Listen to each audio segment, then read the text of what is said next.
here we go. Thor Ragnarok Spoilercast. Yep, so I enjoyed this movie. It was real good. Real good. All around, what was kind of everybody's thought like right after, like initial impressions? Because Mitch has been like 2 weeks though, 3 weeks. Yeah. It's my favorite I Thor was going movie. to say I've waited so long for this. Like, for fuck's sake, guys, come on. When I walked out, it wasn't my favorite. I really enjoyed it. It wasn't like top 5 or anything. It was obviously top 10 because I'm 17. So Yeah. But like, no, I really enjoyed it when it first came out. I've liked it more as time's gone on, as I've seen it twice. I've like noticed things that make me like it more.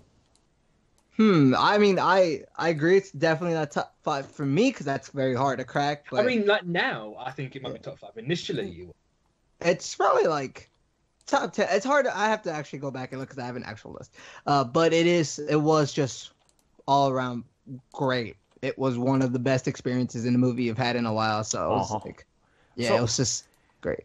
It's in my top 7, definitely. It's right there. It's right after Spider-Man: Homecoming. I really enjoyed it, but my biggest things does that mean it's number 7 if it's top 7? I think so. It might be it's flipping between 6 and 7. I'm not sure yet. I think it's 7, but I can't be sure yet. So, like, I have to watch it a couple more times. But you know what? It actually might be 6 for me because I have Doctor Strange at 6. So, yeah, I'm thinking it might be 6. I need to go through all of them again to make. Yeah, I have a list ready. Like I've always. I tell you what, come Infinity War, we're gonna have a big like an official list. Oh yeah, we got to make the official CBC list. One's official.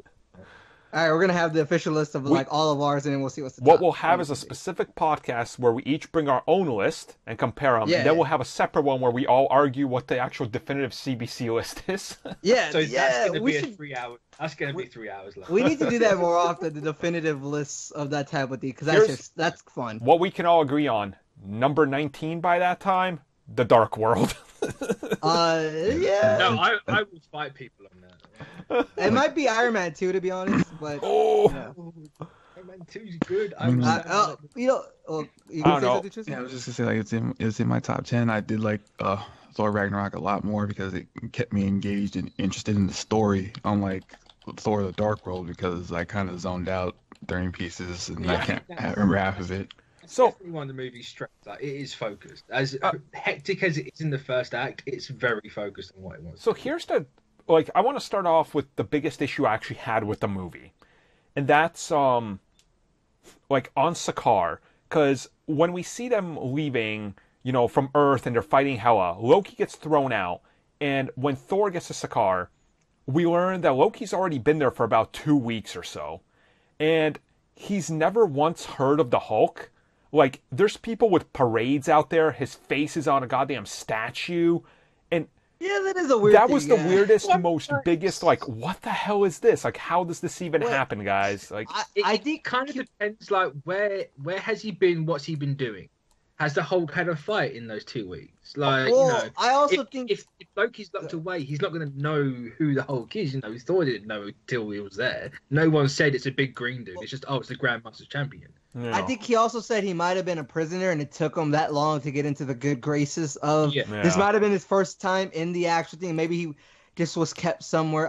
There might be a way to explain that, but at the same time I was like, oh, you've been here for a while. That was literally, I think, my biggest issue other than the pacing, because it's like right before that scene, we get Odin dies and they don't give you a second to even take that in that great moment. It's just like, no, next scene. You're like, oh, God, slow down, movie. Like I understand that it's really quick, and I agree it's really quick. But what I've come to, how I've justified it in my head is Taititi had to get rid of everything the Dark World had done so he can get to his movie. Yeah. And that first act is literally, let's do the Dark World, get rid of that, get rid of that, get rid of that. Like, no one cares that Loki's Odin because everyone knows it anyway. It's not a big mystery. Well, get it out of the way.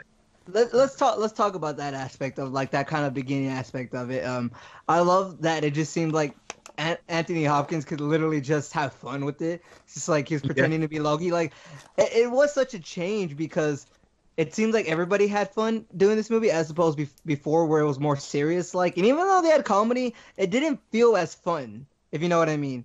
it had like we all know it had comedy, but it just didn't feel fun as opposed to this movie. I think that's where a lot of people are like, a lot of people are saying like, oh, Thor's out of character. It's like, no, Thor's always been funny in this universe.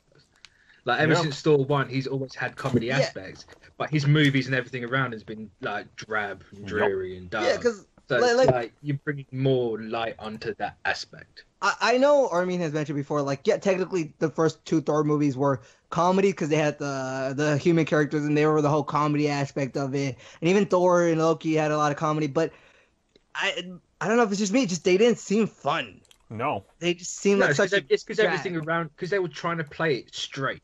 In this, they kind of like go, well, it's not serious, you know. We have a giant person walking around made out of rock. Like, nothing serious in this movie. Like, let's just go. Wait. I mean, you have Matt Damon in this. You had the other Hemsworth brother, Luke, I think his name was. And they were having fun doing the whole play thing. And Sam Neill was Odin, just quickly. Oh, it's true. But it's just, I guess that around that part, like the beginning, the only thing that kind of was iffy to me was I just didn't have a lot of time to mourn Odin. And I was like, I felt like I needed a little bit more, but this movie didn't have any time. So I get it, but I don't know if I'm the minority there that I just wanted a little bit more time. A lot of people have said like it is kind of like you should have hung on that a little bit longer than you did.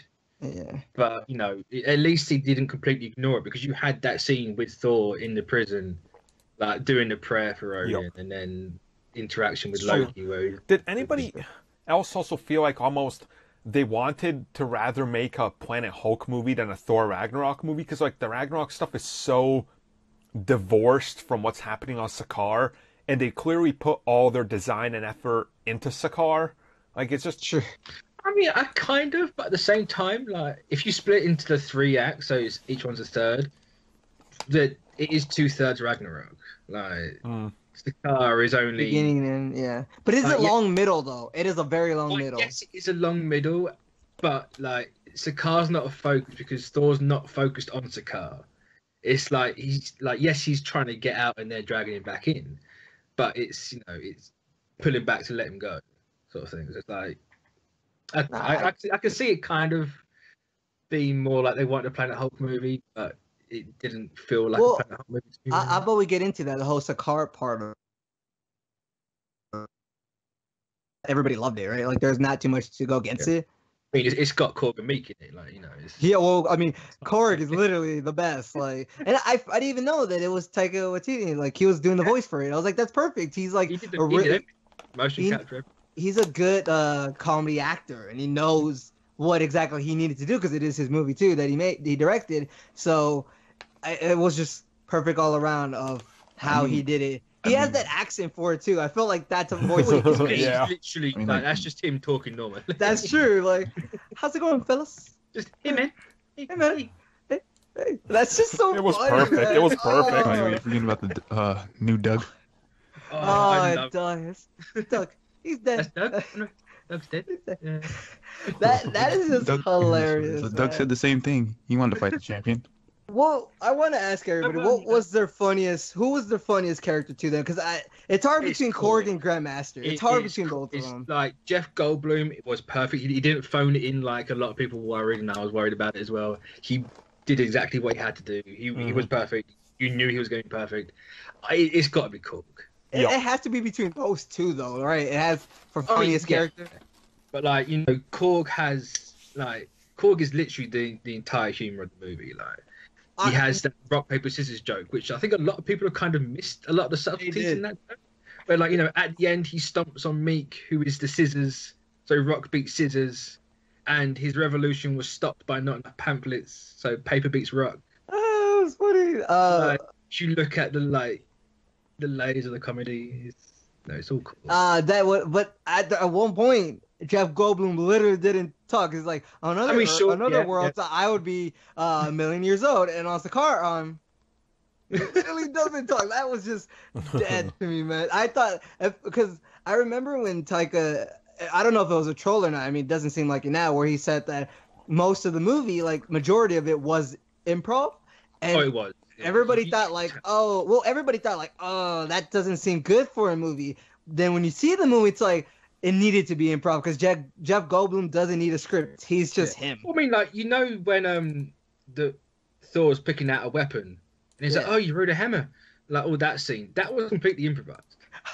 Oh, you wrote, and the hammer pulled you. The other funny part was when they were trying to get the slaves, and Jeff did not like the word slave. Oh yeah, prisoners with jobs. It's hard to. Okay, I mean, Tristan, who's your funniest character? Who's your MVP of that? Oh, it's got to be Korg. He was the bomb. Yeah, the best. All right. I'd have to agree just because I love that, but it's hard to. Jeff Goldblum's like barely there just because. I think we had more time with Korg though, didn't we? Or no? I think it's debatable. I think they're about the same. It felt like we had more time with Korg, and that might be because I really just laughed out loud for it. Like there was a lot of Korg in the Sakaar, and then you get more Korg after Sakaar, and you don't get any more Jeff Goldblum after that. So, like the ending was like, "Hey man, we're gonna go jump into that spaceship and." Oh, you mean like where he was saying, as long as the foundations are still there, we can rebuild. Yeah. Well, it'll be a place for humans and aliens. This is such a quotable movie. Isn't it awesome that we're talking about Thor and all we're talking about is the goddamn Korg? And that tells you a lot about it. So, master, like, because this, I like to think that a movie is as good as how quotable it is. Like, especially like a comedy type thing. If it's super quotable, then that means it's one of the best. And I think Thor Ragnarok is. Would you agree this is a straight up comedy? Because I wouldn't say it's. I say it's a very funny movie. I wouldn't say that they played it as a comedy. No, because some would say like most Marvel movies are comedies. Like, no, it's funny, but they're not comedies. I honestly think this was the most comedic. Like, this was up there with Guardians with comedy. Yeah, see, I'd say Guardians is more of a comedy than this movie. Like, this is more of an action adventure sort of buddy cop. But I wouldn't say it is a straight comedy. I'd say both of them are more comedies than any of the other Marvel movies. It's hard to do. Sure. I don't think you'd actually see, like, if you went to IMDb or Box Office Mojo, I don't know if it'd actually say comedy, but if it did, I wouldn't be against it. Be like, yeah, it makes sense. I wouldn't be surprised, but I just wouldn't. I don't know. I think people are saying there's more comedy in it than there is. I just think what there is in there is just really fucking funny and memorable. Mm-hmm. I hope so. Sticks out. A bad thing about it, like saying, "Oh, it has more comedy." It's a bad. No, that's great. No. Like, fuck those people that are like, "Oh, I don't like being entertained." Blah, blah, blah, blah, blah. Yeah, that's. Yeah. And it's like, no, they made a joke when Ragnarok blew up, and it's like, yeah, but they told you the entire movie Asgard doesn't fucking matter, so they can make a joke at that point. Like they told you not to care about this place. Like, get over it. I mean, like, one thing I did like about this that was interesting to me is that Thor never wanted to be the king of Asgard. Instead, he wanted to be a Valkyrie. Yeah. Oh, that moment. And his dream got bursted when he said that only females can be Valkyries. There's nothing wrong with that. You know, I think it's great. It's about time. Yeah. I mean, we said like the MVP for comedy, but like, who was kind of the MVP of the newcomers? I mean, Tessa Thompson has to be. Right? No, see, I think it's Hela. I think it's Kate Blanchett, 100%. Yeah. She's not the greatest character in the world, but what Kate Blanchett did in that role is what I'd want from a movie. It's got for me, it's Tessa Thompson because of the fact that it's so different than what I thought she was gonna be, but she does it really great. And they weren't afraid to make a very flawed female character, which a lot of people are these days. You know, how many times you see a female alcoholic? That's agreeable. I agree. You don't see that a lot, and the fact that they're kind of embracing that, and yeah, she did leave because she had such a dramatic past and she almost died. Makes sense. And then when she's as Valkyrie, it's even just as good because she kicks ass, dude. She really does. Yeah. Like Tessa Thompson, she's had let me see, because I remember she's Creed, Thor Ragnarok, Westworld, right there. That's all you need. You just need 3 big things. You're good with that, I think. Yeah. And now you got a career to go after. I think. I mean, she's back in the Infinity War, isn't she? You know. Is she? Yeah. I didn't know that. Actually. Pretty much, virtually everyone from every franchise is coming back for this. I wish Jeff Goldblum was going, but he's not apparently. I mean, we'll see Goldblum eventually. You know, you're not just going to chuck off the Elders of the Universe. The 4th one. Let's have him in the 4th one. I mean, sure, why not? Why not? There has to be a 4th. Why can't it be an end credit scene? Or post-credits, whatever. Wasn't it? He wasn't in the credit scene. Oh no! Well, I mean, in Infinity War, why can't it be him in the collector? I mean, sure, it could. Him, you know what I mean? Like, I need Benicio del Toro and Jeff Goldblum in the same room. I need that. I need literally that improv. too. Yep. It is so great. But Tristan, I mean, who's like your kind of like newcomer? They're great. We need them more. I'm gonna go. I want more Valkyrie. Yeah. Yeah. See, I just the Valkyrie had something about it that I definitely enjoyed. If they could make that A-Force movie, I would be there day one instantly. Like have her lead the team. It would be instant sell. Like that's just too good not to make. Tessa Thompson. Who else would be in it? Tessa Thompson. Yeah, Tessa Thompson. You'd have Elizabeth Olsen, Scarlet Witch. I would love Scarlett Johansson. All that. I'm so down for that. I hope they do something like that. I'm not banking on it, but would they add She-Hulk to it? Sure, why not? I mean, if you introduce her, you can introduce her in that. Give Pepper Potts. What's her name? Who plays her? Gwyneth Paltrow. Yeah. Give her the rescue armor. Done. Yeah. Give her more to do. No. What not?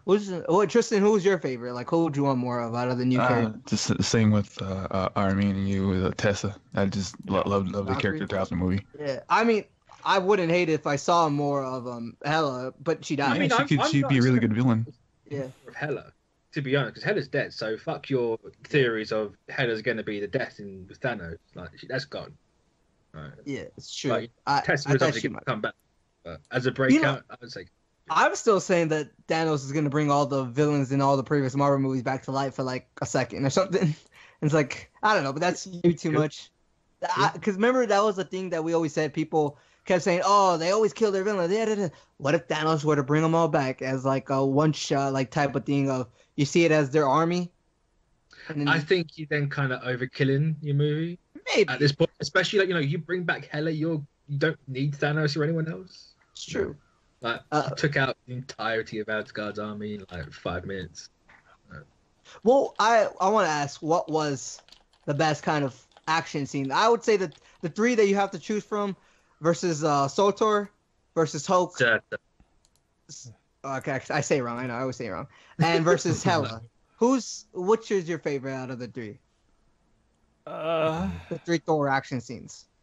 Which one gets the approval? So I hated the Surtur action scene. I thought that was way too fast for how big he was and how much cool stuff they could have done. The second one, like the end movie one. The ending. That was trash, honestly. I didn't like that. Yeah. It's such a, they told you at the start of the movie what's going to happen. And like, it's kind of like... He wasn't the focus of the movie. I'm fine with how it went and what happens and everything. I just wish it was slightly longer. Like, I would have loved to see maybe another minute of like Hulk and him just kind of duking it out to make it like this giant spectacle, and it was like it just kind of ends like he dives into his head, gets thrown away, and then it's like, all right, let's just retreat. I love the fact that they played like it's not the typical third act. It's not we have to smash a giant monster, and they play on that. And it's how like no, leave them to it. Like we've lost this. Like we can't win this fight, so we just have to get the fuck out of it. Yeah. I think that's. I guess it was the one time I actually wanted a little bit more fighting in my movie. No, I did like that part. There was some good fighting. This like Hulk, for once in your life, would you stop smashing but monster? Yeah, that's true. Hulk was pretty great in this. I don't know. I think a lot of people would say they love the Hulk versus Thor thing, but the action scene in the beginning, I thought was really great, especially how you followed the hammer sometimes. Yeah, we get hammer. Oh God, Never seen it before. I thought that was great. I found it quite cheeky that they took that from Jane Foster Thor, because Thor doesn't do that.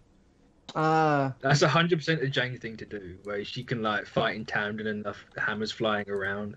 It's like that's not a Thor thing, and that's a Jane thing. Yeah. So, but then again, they took a lot of aspects of Hela, like Hela was Angela and Gore, so they put multiple things into it. That's what it was. I was like, wait a minute, isn't that? I can remember it was Angela. That was her name. Yeah, they did take that Gore the God Butcher, which I understand because that's what they do. But sometimes I was just like, I wish you could have just, whatever. But I mean, it's not like you can really go like, oh, I'm Loki's daughter. You can't really play that angle.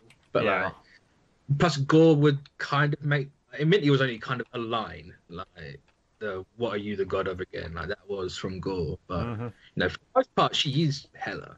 Hela was a swordsman or swordswoman. Yeah. I mean, what about Tristan? I don't know. Did you say which one you liked? Like, because there were action scenes, even though we think this is a comedy. No, mine would probably be the end with Hela's army and Thor finally realizing he didn't need the hammer for his powers. Oh yeah, it was always kind of like a way to focus it. And how did y'all feel about that kind weird of? for me because like in the comics, the hammer was the source of power. Yeah, but I agree. It's a bit weird, but at the same time, I find it quite clever. You know, the enchantment on the hammer is whoever wields his hammer will wield the power of Thor. And he's Thor. So they've always told you the power is not from the hammer. It's just a very subtle thing they've kind of picked up on. It's like, no, Thor has the power. The god of thunder.